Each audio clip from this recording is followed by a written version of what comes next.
Good evening. Welcome everybody. Welcome to episode number 6 of Reiki Rockstars series. And tonight we have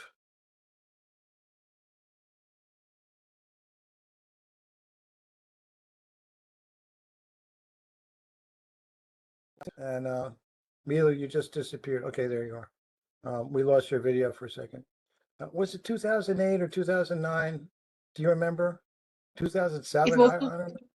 it was 2008. And I think you found me online, right? And you wanted to learn Karuna Reiki. Is that true? Not exactly. I found you because I wanted to find Reiki circle. So I Oh, the found you. Reiki circle. Okay. I came, and that's how I met you. And I found you through the meetup. We'll meet up. Okay. Yeah. Yeah. that- Yeah, I wasn't sure, but and then you decided to take Karuna Reiki with me, I guess. Yes, exactly. Yeah.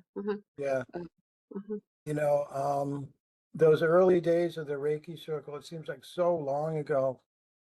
And of course, I just celebrated 20 years because 2026, it all started with my first Reiki circle, and it was on the first day of spring in 2006. So then everything started with the Reiki circle. And I started getting people with the very first circle. There was like 5 or 6 people, and I'd ask for a $5 donation, if you have it.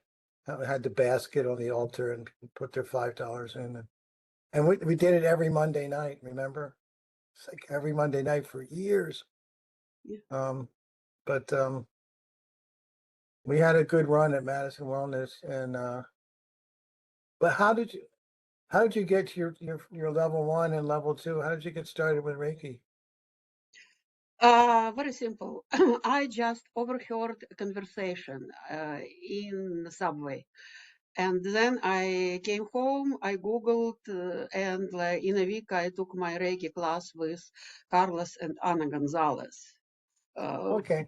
yeah, but when I took my Reiki class, then I figured out I need to do something, I need to practice. So that's how I started to search for people who are really practicing Reiki. And that's how I found you and asked if I could come to your Reiki circle.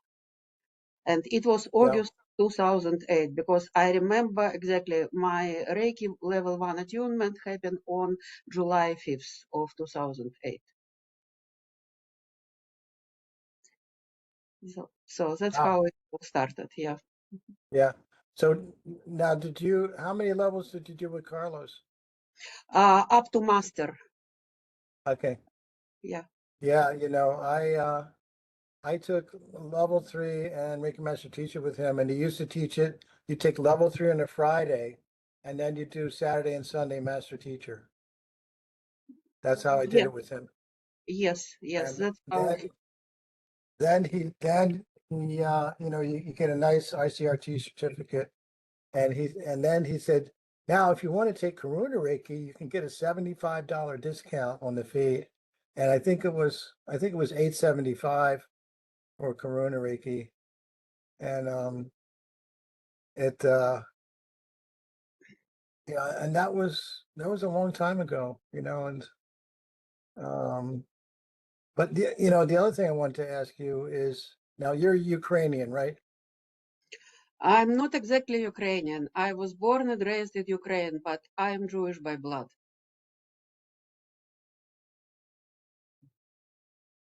You're Jewish by blood, but isn't that Yeah. isn't that kind of common? Aren't there a lot of, well, this gets complicated. I was listening to a podcaster today online, and it's like, here in America, we don't understand Europe. It's very confusing for us because Ukraine was actually part of Russia at one time. Uh, And Uk- if you go Excuse me, back far enough, Excuse me, Georgia, Ukraine was never part of Russia.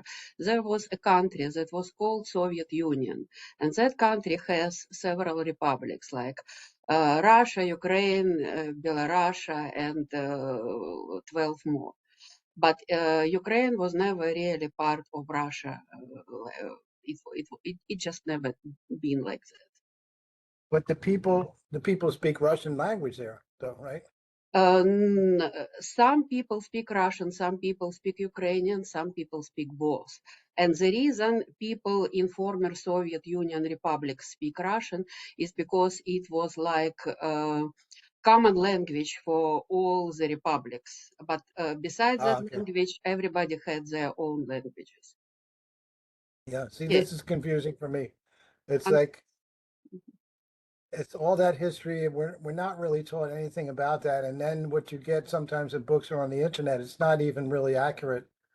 But you were born there in Ukraine? Yeah, Or no? so like it's kind of complicated. I was born and raised in Ukraine. My native language is Russian, and I am Jewish by blood. So, and when did you come to the United States?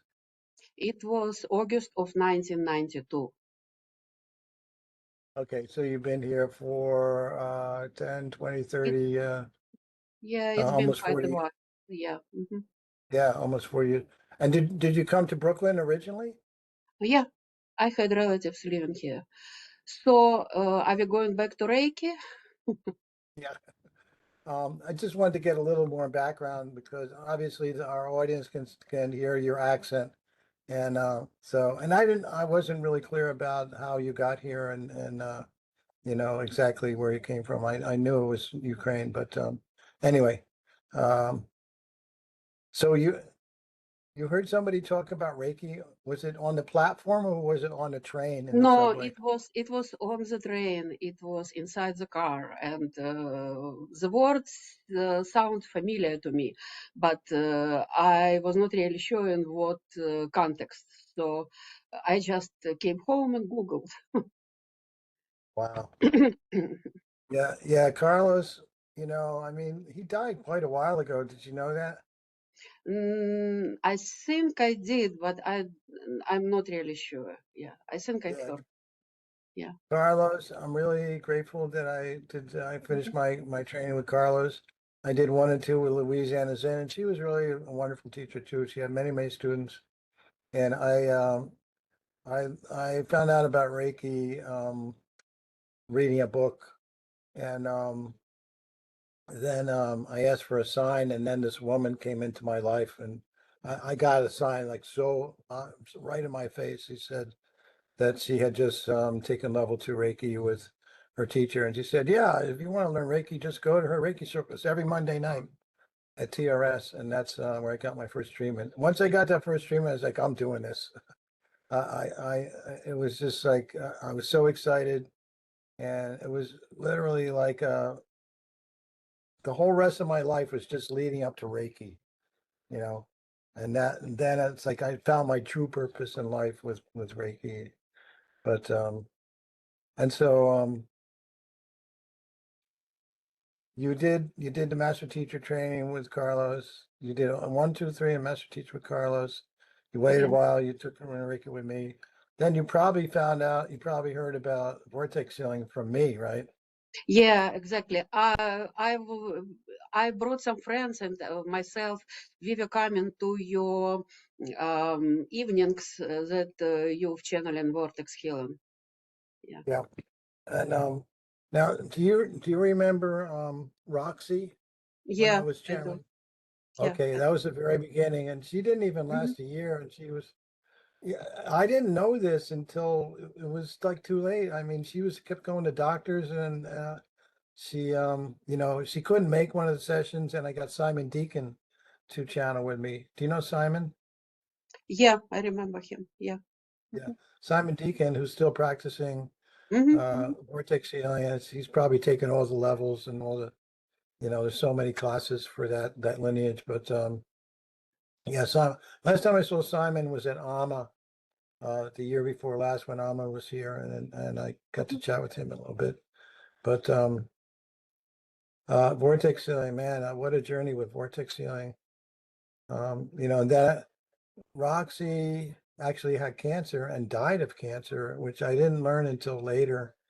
But and that's when I asked Carol if she would channel with me, and I met Carol in one of Lorraine's classes. I think it was the second vortex healing class, which what did they call that? Not Magical structures, I believe. magical structures. Yeah, magical structures. Because you get your wizard thread, and then the level after that was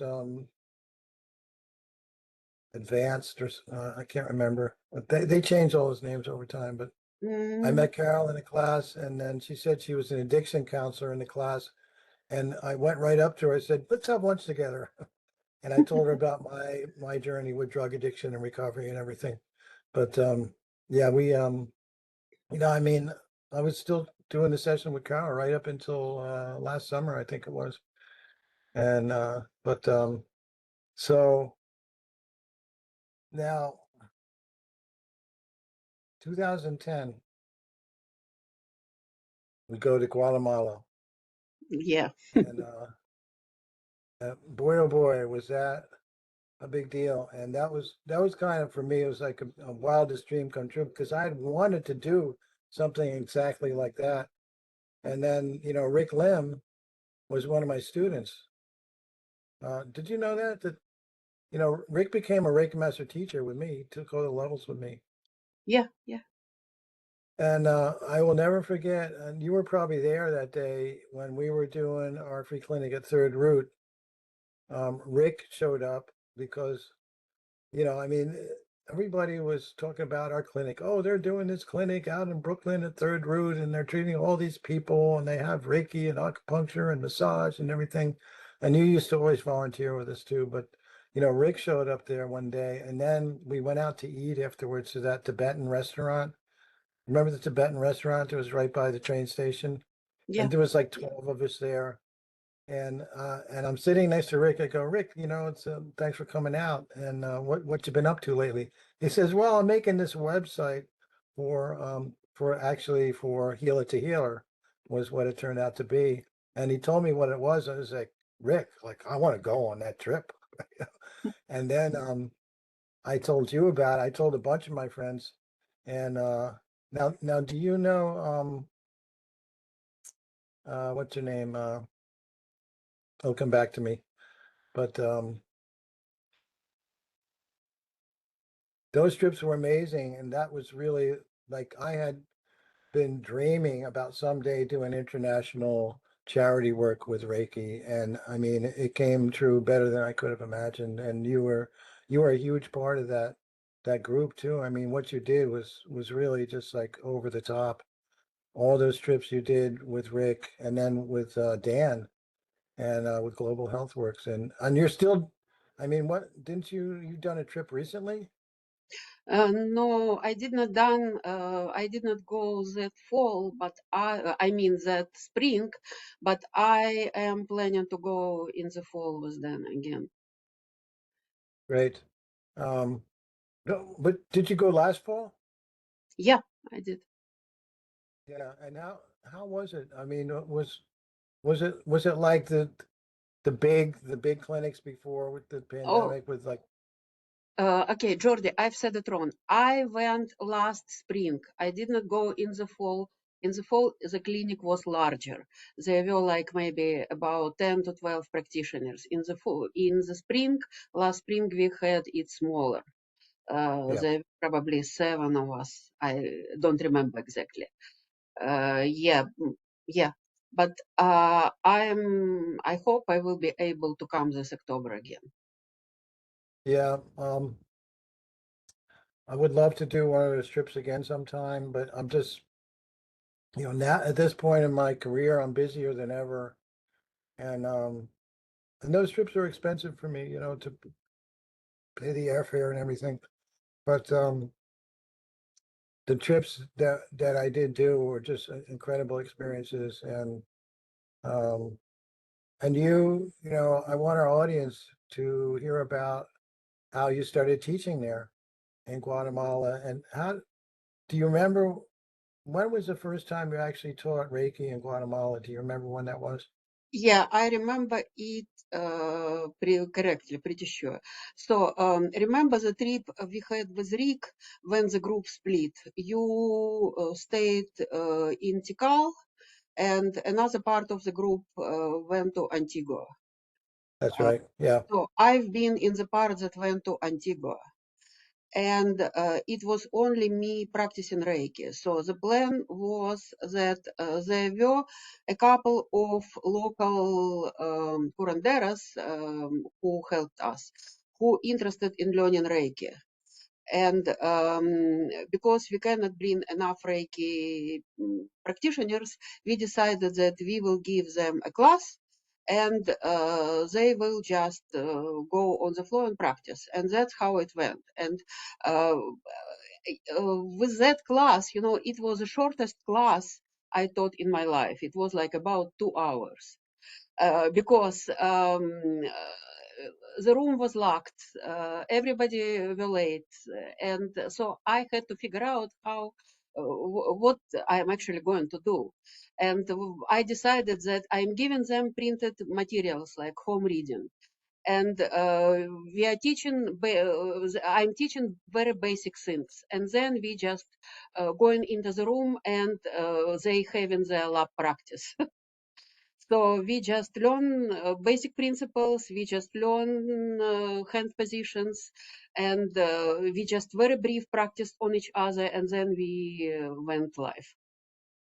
So you just gave them level 1 attunement then, probably, right? Yeah, it was level 1 attunement, and yeah, and the whole thing was like maybe 2.5 hours. So level 1 attunement, very short practice, and very but you know, they had me on the floor for all that during all that clinic. So they just come in and asking questions, and we just doing it together. It was incredible. And you know, from that, this is how we usually teach in classes in Guatemala now. We are not doing full day classes. It's Reiki classes usually half day. So they are getting and they're also getting reading. And then we just going to practice, and we are doing it together. Nice. Yeah, you know, and TJ and I went on that trip with Dan when he was with the Sisters of Charity in that facility, and that beautiful big space where we had all the tables laid out and everything, and then there were many Guatemalan people that you had trained that were giving Reiki there, and they would always do it in the air. I never saw them touch. You know, they had their hands up in the air. No, sometimes they're touching, especially children. Sometimes they're touching, but you know, I'm explaining that they need to check with patient, because sometimes some patients are very sensitive and don't like to be touched, and you know, they are going with their own judgments. Sometimes women don't like to touch men. Yeah, it could be different reasons. Yeah, but Yeah. they use their own judgment. Yeah, there's a lot of trauma in that population Mhm, going back, mhm, you know, mhm, with the mhm. 30 years of war there, and that, you know, that was part of what made it amazing to me was that I wanted to, I mean, when I was first writing my newsletter and everything and just practicing Reiki and doing my Reiki circle and trying to get clients and everything, I kept thinking, man, it would be so cool if I could do this internationally in places that were really people are traumatized and there's a war and you know the people are really struggling and you just come in with a really good team of people and help them you know with Reiki, which and that's exactly what we ended up doing. I mean, and it was thank God for Rick, who had lived in Guatemala for 7 years, and he had good connections there. He knew like lawyers and you know and politicians, and he also knew indigenous people, and he had it was just all kind of arranged by the divine, you know, for us to do that. And man, oh man, I mean, I am, you know, I was trying to remember Kristen Reed's name. Mhm, Do you remember mhm, mhm. Kristen Reed? Of course, yeah. And She's a great artist also. she's a great artist. Yep. And I Mhm. have one of her paintings on my wall. But yeah, TJ and I went to see her at the art show at the Brooklyn Navy Yard, where she has her. Have you ever been there with Yeah, all the artists? yeah, Yeah, yeah. it's a really just an amazing experience. But and Kristen Reed wrote me a write up for my newsletter. She said that you know, and she taught a lot of people too, and the other thing about her was that she spoke fluent Spanish because she was a photographer in Central America back in the 70s, and she learned to speak Spanish. So she was able to, she didn't need a translator. Now, when you were in Antigua and teaching that first class, did you have a translator? Yeah, I had a translator who actually she was originally from States, and she actually had level 1 Reiki herself. Ah, So no. so it was coincidence, but it was very helpful. Yeah, Yeah. Mhm, mhm, of one thing I remember about that trip was that was when Keiko Galambos, do you remember Keiko? course. And she was in the Antigua group, Yes. and I got to know her. We became really good friends, and we used to trade treatments and stuff. And we were going to open a clinic and do like a uh now did you ever treat people in the Clarion Clinic when Mark and I did Clarion and Yeah, a Madison couple Wellness? of times. Yeah. Yeah. Um but yeah, Keiko and I, and she had that tragic death when she was 31 years old, and she got the really virulent strain of malaria, and it was just devastating to lose her. But yeah, she was on that trip in the Antigua group. But Mark and I were in the Tikal group. Mark had come, Mark Hebel, and Yeah. yeah, that was great because we got to do those ceremonies at the pyramids in Tikal with the and uh Tata Pedro. Did you ever meet Tata Pedro in Guatemala? Not sure. I Yeah, he, don't he was remember. one of the older Tatas, and he actually passed away quite a while ago. I remember hearing about it. But the and Chus Toch, you know, who was Oh the yeah, yeah, I remember. Yeah. that was that amazing do they call it the gathering. It's like 30 or 40 people, hmm and Chus hmm was the leader. Chus was really a Mexican guy, but he was an honorary Mayan that he taught us about Mayan calendar and stuff, and Mayan healing, and when we were at Lake Atitlan. But yeah, what an amazing experience. So you started teaching on, one of those first trips with Rick. And did you teach on other trips with Rick? Uh, I don't think so. I So don't. then you resumed Yeah. teaching when you got with Dan. And Yes. of course, Yes. Dan's trips were just on a whole nother level. I mean, I'm still like in awe of that guy, what he has accomplished in Guatemala. It's just incredible. But we treated 1,500 people on the trips where TJ and I were there, and they had her leading a yoga class, and she was attuning people to Reiki with me, and we taught ear acupuncture and everything, and we had the photographer and the writer and all the supports. I mean, there was that group picture of us. There's like 60 people, and it wasn't just the team members, it was the local people and the people that you taught, and man, Yes, oh man. this is actually the whole idea of that trip, that we are cooperating with local people who interested and with local curanderos, and we are learning from them, they are learning from us, and Dan is incredible in what he is doing and what he is accomplishing.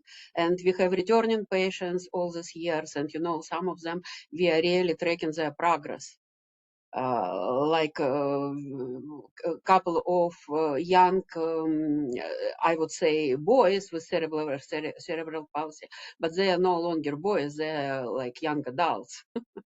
Yeah, so Dan uh, is incredible in what he's doing. Such a great organizer, and he covered all the bases. He hired the buses to go up into all through those little villages and bring the Mayans down. And they had to have several translators because of the different Mayan dialects in Spanish and English. And it's just like mind-boggling what he did, and he's still doing it, and that's Dan Wunderlich, who runs the Global Healthworks Foundation, which has done tremendous, outreach work and charity work in Guatemala, treating literally hundreds and hundreds of people. I mean, he got the award at the ASNI gathering this year. Was it this year? Yeah. The Acupuncture Society of New York. He got the award for doing the best charity work. I've never gone to one of those. Have you? Have you ever gone to one of the? The one that then got awarded, yes, I've been there. It was the only one time. Yeah, and I think it happened last year, last spring. Oh, it was last Or, year. or Okay. maybe last fall. Probably Yeah. last fall. Yeah, it was. That's right. Because they just had the recent one like a month or two ago, and Mark went there, and Mhm. Mark and Peter, all the acupuncturists I know. Yeah, it was last year. But so so tell me a little bit more about your journey with Dan, and because that's where you did all the teaching. And I mean, you told me recently that you did initiate some teachers there, some Reiki teachers. Yes, uh, when I started to go with them, it happened in 2012. So I simply asked Dan if he would like to have Reiki practitioner on his trip, because I was really amazed with the work he's doing. Peter Penkin told me a lot about it, so I really wanted to join. So I asked him, and he just took me on the trip. My first trip was then happened in March of 2012. And I was lucky. It was at this time it was in Sisters of Charity place, and Sister Mary, one of who founded that place, he was already terminally ill, but I was very lucky to meet her and give her Reiki treatment. And I hope she, it was easier her pain a little bit, and she really enjoyed it. Um, so the whole idea was, as with the previous trips, we cannot bring a lot of Reiki practitioners, but we can teach people who are interested, and they can do Reiki when they are helping on the in the treatment room. So that's how it started, and the scenario. So I am really lucky that I established that scenario before. We are having class. Usually, it's like half-day class before lunch. We are speaking about Reiki principles. We are giving Reiki attunements, and we are doing practices. We are practicing on ourselves. Taking terms, learning some principles about hand position and that stuff. And then second half or next day, depending of what Dan has in mind, we just doing it on the floor. And they have me available, and they are asking questions if there are some. And also, I'm trying during the clinic. We usually treating all the practitioners, so I am trying to give everybody treatment myself also. Wow. Yeah, that's amazing. And so, but did you teach anything about the history about Usui? Uh, this is mostly coming as the home reading, because I literally don't have time for that. They do have all the materials with them.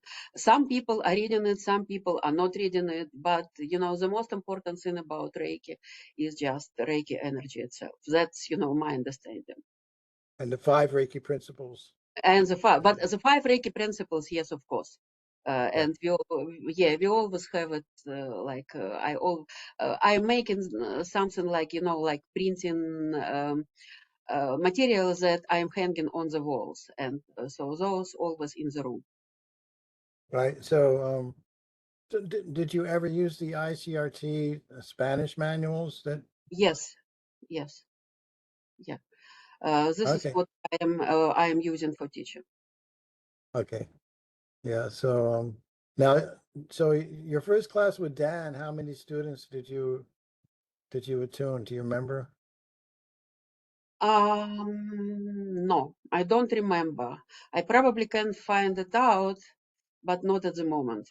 But was it I don't was it think like it was more than 10 first time. okay, Yeah, and so it was probably around 10. And next time when we came for the next clinic, it was level 1 and then level 2. So whoever took level 1 past time could take level 2 next time if they want to. But most people wanted in case if they already participated in the clinic. And in a couple of years, like several years after, there were some ladies who went through Reiki Master training. However, and it was incredible training. It was quite demanding for all of us because we had to do it after hours. We could not do it during the treatment day. wow. Yeah, but we've done it, and everybody done incredibly well. But I don't think they ever taught. They ever gave Reiki attunement themselves. They kind of too shy for that. But what they started to do, they started to run their own healing circles because 3 of them were curanderas and one of them was just young, very young, bright girl. So they started to run healing circles in their communities when they exchange treatments and also it was like evenings that they spent together with other women, and it was very touchy when they told about it. I was really it was a very um, touching memories from them. Yeah. Yeah. That is amazing. I didn't know that. That's really beautiful. So probably to this day, they're still doing their own Reiki in their communities and they're having the healing circles and everything. And maybe someday they'll actually overcome the fear of initiating people. And it I'm sure that'll happen eventually. And you're going to go back and Of course. continue. Yeah. Yeah. It's just Hope so. Yeah. yeah, Really hope so. Mhm. yeah. Mhm. Um, Yeah, I would love to go again sometime, but when my finances are a little better. And it was, when I went with TJ, it was really hard for her. She didn't feel like she fit in, because these are all like more serious healers but she's actually very spiritual and she's like a Reiki master. She's done she was tuning people with me, and she did it fine. And she's taken Reiki and the Karuna Reiki and angelic with light and but she felt less than being there as she felt like an outsider, but she did great work there, Didn't. I Yeah. mean, She was this is incredible. Yeah. yeah, she did everything that Dan asked her Mhm. to do and she did it well, I mean, it Mhm. was Mhm. Absolutely. but Yeah.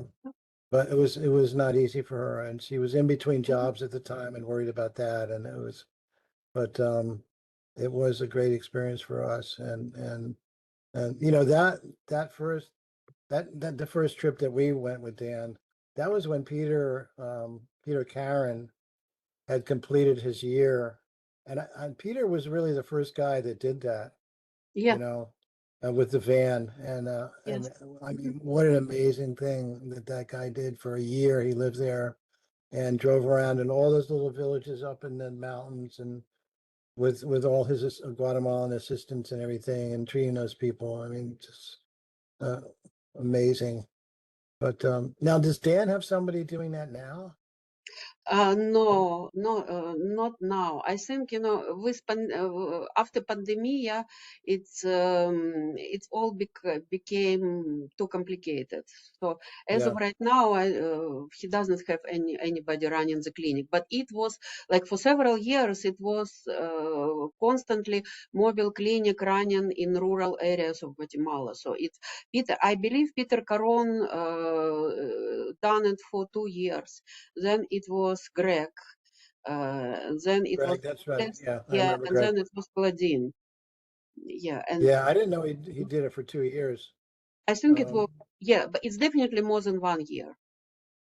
I I think what happened was that he was actually living uh and by Lake Atilan. And what was the name of that little town with the holistic It's San Marcos, San Marcos La San Laguna. Marcos La Laguna, San Marcos. Yeah, I think he was just living there and he was treating people there and just as like an independent. But and I know he did the year with Dan going around in the van with the mobile clinic. But yeah, he got honored for completing his process, running that mobile clinic. And when I was there with TJ, it was, I'm in awe of that guy. And he has a really successful practice now. I've been to his space on Mhm. 72nd Street, and yeah, he's doing great. And I remember him as he was just this kid that came along on the first trip with Rick, and it was Peter Karen and Victor Kristufik, remember? Yeah, And there's three guys that they were just students. We weren't letting them treat anybody, but those three clinics we did, I will never forget the first clinic we went to, and driving there in the vans and everything, and then all the people showed up, and Melanie and Peter were there with yeah. us, and it was a great group, but and what's the Indian woman? You know, Anjali Hasiya, Anjali. Anjali, yeah, Anjali Hasija. Really, I mean, I used to get treatments from her, and she gave me acupuncture and Reiki, and her treatments were amazing. She's really, really powerful healer, and she could read your past lives too. You Mhm, know, um, yeah, really good. And her mother was a Reiki master too. mhm. But yeah, that group was great, and it was a great experience. Um, and I did the ceremony at remember it when Yeah. I did the ceremony at the ceremonial site on the Mhm, yeah. above the lake there. Mhm, Oh man, and it was pouring down rain. mhm. That's one of the greatest experiences of my life. And the rain stopped, well, so we could do the Yeah, ceremony. yeah, I, yeah. I talked to the spirits. I said, please. I put tobacco in the fire pit where the ceremonial site was. I said, please, if possible, could you please arrange for us to have no rain for a while so we can do the ceremony? And that's exactly what happened. Stopped raining, and then near the end, it started raining again. And Juice was there, and his wife. Is that his wife? I don't remember, but yeah, that was a great experience. Um, so well, there's all those people you trained, all those people that we trained there, and they're doing their own healing work. When you and Dan aren't there, and the whole team. So that's talk about ripple effect. You Yeah, know exactly. that Mhm.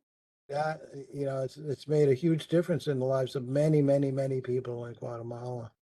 And it's not just Reiki they learned. They learned the ear acupuncture, they learned the moxibustion, they learned some basic massage and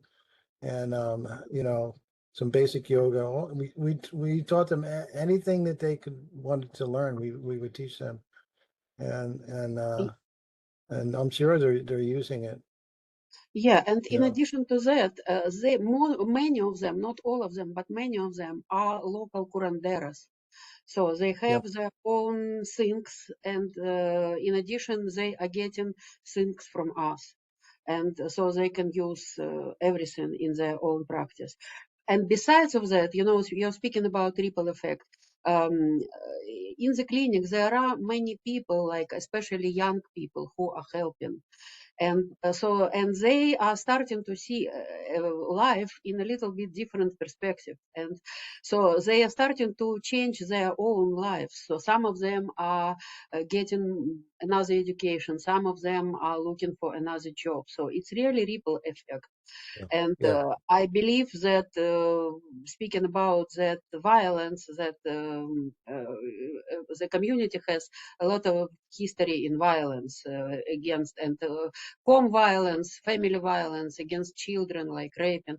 And I believe that we are giving our little part in making it better, because Yeah. people just started seeing different things.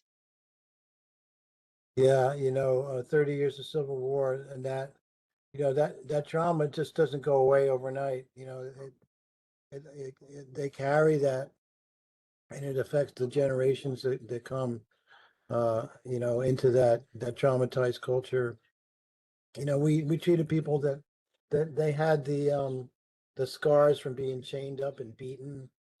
Um, uh, so many of the women had been raped in that country, Mhm, and they had, uh, like little kids would see their whole families murdered and thrown in like mass graves and stuff. It's horrible, horrible, and it's just a nightmare. In the United States, we have no concept of what it's like to live in many of these countries around the world that have known horrible war in their country and just uh, living hell, a nightmare that goes on and on and on. You're living in fear constantly. Yeah, and that's the beauty of Reiki is that it's so easy to learn and practice. You know, you yeah, and plus it works really well with acupuncture. So when people are getting treatment, they are getting much deeper and better relaxing when they're getting Reiki at the time they are with the needles. That's the whole yeah, point and of you having know, Reiki you people. know, Mhm. when you're doing this kind of work all the time, like us, sometimes you forget, and then you hear a story about how sometimes only one treatment, can change the whole timeline of that whole person's life. Just one treatment where they are treated with kindness and with compassion and with the spiritual energy. Um, but think about all the people that even way down in Brooklyn at the location where we are now, there's still people that we've been treated since a third root. Exactly. Same people come back over and over and over again, Yes. and Hmm. that it's absolutely making a huge difference in their lives. Hmm. Hmm. Just half an hour, Yeah. you half an hour acupuncture and Reiki, and you feel so much better. But that is the beauty of Reiki. Now acupuncture is different. It's not easy to learn. It's very expensive. You're going to spend 4 years in training and stuff. But Reiki, you've taught people in 2 hours, and then they're starting to treat people. And that's the beauty of Reiki is that it's the Reiki. You already have the Reiki. It just has to be activated and turned on. You know that seed is already within you. It just has to be watered. You Hmm. know, so that ability blossoms and your hands warm up, and then you can do healing touch that's absolutely life changing. That is a miracle of Reiki, and that's the beauty of Reiki is that anybody that wants to do it, can learn it and practice it and make a difference in their own lives and the lives of many other people if you want to really share the Reiki. And the Reiki loves to be shared, it wants to be shared. That's the true nature of Reiki. And doing the charity work is in the spirit of Reiki. That's what I always tell my students. It's like, you know, uh, this is not just something that you can make money with. That's just that's a fringe benefit. Yes, you can make a living. I've been doing it for 20 years, and I have an amazing life. But it's really, Mila, it's so incredible what you've been able to do with your Reiki, and you're still doing it. And you are, what time is it? Now, I we want to be done by 7:30, but is there anything else you want to share about your journey with Reiki? Mhm. Uh, at some point, it's so amazing that when I started Reiki, it felt like a coincidence. But as you said earlier, there is no coincidence. It really means a lot for me, and it really changed my life in a way. It really, really does. And it's like, Yeah. it's literally like you're living in a different world when you've incorporated Reiki into your life. It's not the same anymore. Nothing is the same anymore. Everything is easier. You're happier. Things don't bother you so much, and I stress this with my students, especially level 3. It's like, you take level 3 and you're practicing, you're giving yourself Reiki and going to the circle and just using your Reiki, you're going to start to become enlightened. you know it's going to raise your consciousness in a really beautiful way. And I mean, like, when I look back on my life, it's like, I don't even know how the hell I did everything I've been able to accomplish. And what I tell my students is like, the reason that good things happen when I'm around is because I get out of the way. I tell them, I've gotten good at accidentally stumbling out of my own way with my crazy thinking and my fears and my doubts and everything. And that's when the magic happens, is when we get out of the way and we just realize, I am just the delivery boy. You know, this comes from God, and it's beautiful, it's loving, and it's healing, and it's a wonderful, wonderful, wonderful energy that it does change your life. And it's like, I am, I tell people now, I'm 73 years old, I say, I'm the happiest, healthiest I've ever been in my life. And without Reiki, I wouldn't be saying that. I probably have gray hair and, um, what, but man, oh man, what a gift the Reiki is. And, and that we can help so many people. And it's simple, it's not complicated, it's not difficult, and it feels good to do it and to receive it, you know. But yeah, the charity work is so rewarding and so fulfilling to know that you made a big difference in the world, and that those people that you treat, that it doesn't stop there. They take that energy out into the world, and they treat their friends and their family better, and they do better work at their jobs and everything. It just like makes the world a better place. But and it's exciting because the work that we do, it's just becoming more and more mainstream and more accepted now. It really is. It's literally like a whole big turning point in holistic health. And it's getting so holistic health is like the biggest trend in medicine on the planet. Everybody wants to, I mean, there's millions of people practicing Reiki all over the world now. And I tell my students, that's what Usui wanted. You know, he wanted it to be available for everybody, because there's been Reiki around for a long, long time. It never spread to the whole world before.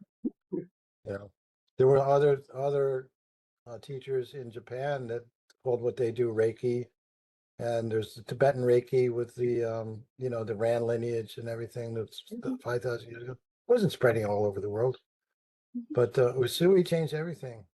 Yeah. He wanted it to be available for everybody everywhere, and that was he was ahead of his time. He was ahead of his time. So now, Takata brought it to America from Hawaii, and then it slowly started to spread. Remember, because he was charging thousands of Mhm. dollars for Yeah. the training. Yeah. And then Shikuru, she was the first one in 1989. She said that this is not okay. Not enough people are learning the Reiki. We have to lower our fees. And I think that because of the AIDS crisis and the drug addiction crisis in the big cities, that the people in social services uh, wanted to start learning Reiki. And all those years, did you ever volunteer with me at harm reduction? No,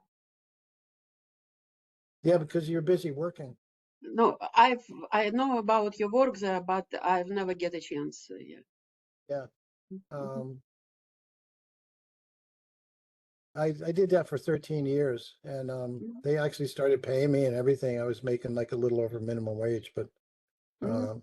I would have my now when I started in 2017, I started the Reiki teacher apprenticeship program, and that would be required that you either volunteer at Lower East Side on the weekdays or just come to the once a month Saturday clinic and volunteer. That was, and then I mean I've had students that live up in out in other states and everything, and I tell them, well, it's too far for you to come and work with me in the clinic, but just in your neighborhood, do some free treatments to people, especially to Mhm. people that are suffering and that can't afford to pay your fees. That is in the spirit of Reiki, and that it's a pure compassion, the energy of Reiki, and that's when Rand started teaching Karuna Reiki, he called it Karuna because Karuna is the Sanskrit word for compassion. And Yeah, I had some Karuna Reiki students recently, and that's Ronnie. The German guy, and the volunteers in the clinic now. He and his partner took the Karuna Reiki with me, and I taught them in their apartment in Harlem, in Spanish Harlem. But yeah, they're Mhm. both really powerful healers too. But anyway, I think that's enough for now. But Mila, you are truly a Reiki rock star. The work you've done is just amazing, and you've helped so many people with your beautiful teaching and healing work. And you're a really good friend of mine for a very long time. And I just hope that you stay healthy and happy, and keep doing it. Keep keep sharing this magic with as many people as we can. It's for us, for people like Mila and I, it's the only game in town. And Mila has a regular job, and she has a really good job and everything. But and that's another thing I admire about you. It's like, how the hell were you able to do all these trips and keep your job at the same time? I mean, you were bringing a laptop to Guatemala, and you were still like doing some work, right, Yeah, for your job. yeah, yeah, yeah, Ah, yeah. that's amazing. And yeah, and Georgia, thank you very much for bringing me there and talking to me, and thank you very much for everything that you are doing. You are really amazing, and I love that you are my teacher. You are still my Thank you. teacher. Yeah. Yeah. Not really. I mean, you're a true master, a true Reiki master. But I tell my students, we say Reiki master in the United States, but you haven't mastered anything. It's a never-ending journey, you know, and there's no finish line, and it can keep getting better. There's always more. There's always more to learn, to explore, more people to help.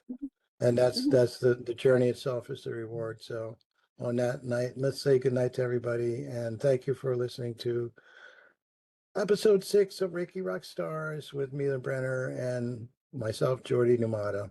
And my website is dearspiritreiki.com. So if you want to join some of my events and classes and everything, hit me up. Send me an email. I'd love to hear from you.